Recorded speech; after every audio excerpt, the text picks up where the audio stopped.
Hvaljen Jezus. Povabljena sem bila, da vam predstavim dobro delo usmiljenja, mrtve pokopavati. Vprašala sem se, zakaj. Zakaj jaz, zakaj midva?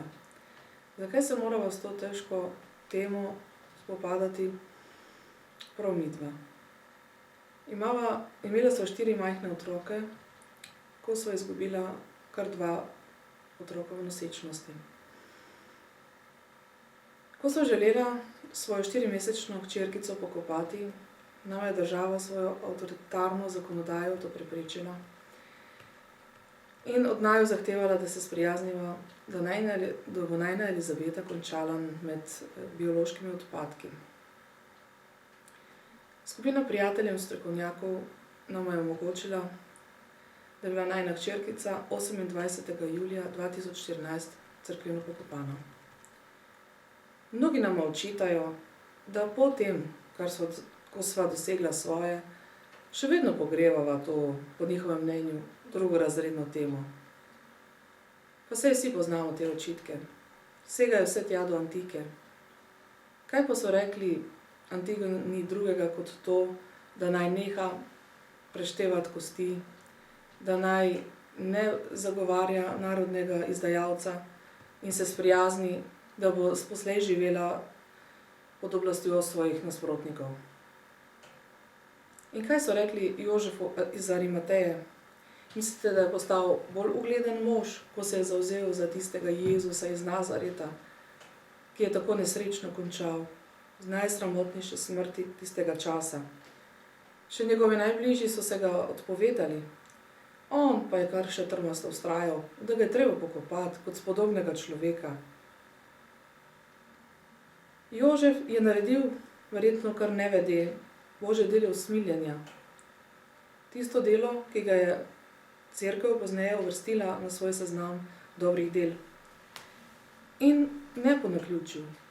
Kajti to so dela, ki jih človek ne počne iz prvega vzgiba, iz veselja, iz navdušenja. Še več, v to se mora prepričati in včasih celo prisiliti. Tudi sama to doživljam na ta način. Tudi meni je najina zgodba kdaj v breme. Seveda bi rajši sedaj v rokah držala eno letnico, veselo, polno življenja. Hkrati se zavedam, kakšno bi bilo moje življenje brez Elizabete oziroma njenega groba. Kajti srečala sem veliko žensk, ki niso smele pokopati svojih mrtvih otrok.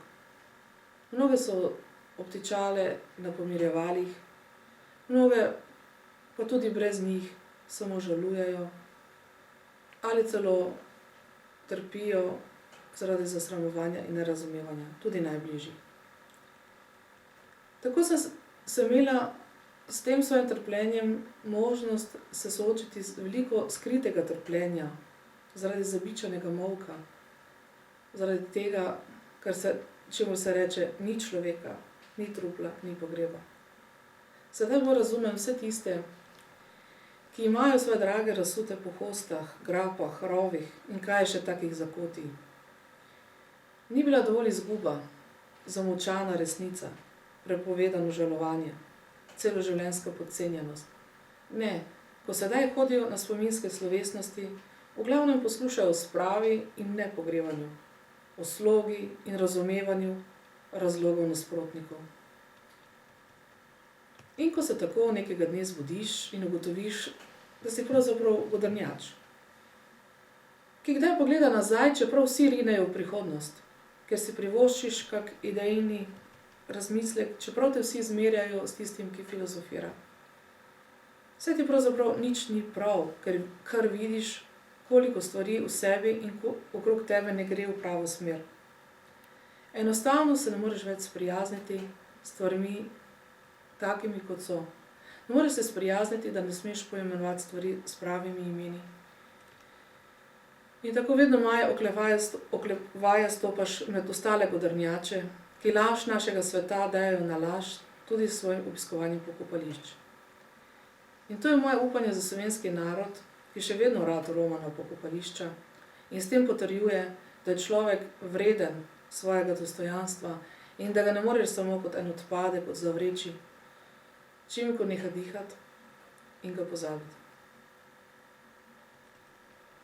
In tako stopam za vsemi Antigonami, Arimateji in ostalimi godrnjači v zavesti, da nas je Bog na nek način izločil iz sredine močnih, vplivnih, tistih, ki jim je vse jasno, tisti, ki odločajo o bistvenih stvareh. In mi pa smo tisti, ki jim je Jezus razodel svojo resnico, ki jim je razodel vse, kar je hotel. Kajti mi smo mali, zaničevani, zapostavljeni, nad nami smajejo glavo, ker je bilo pač Bogu to všeč. Hvaljen Jezus.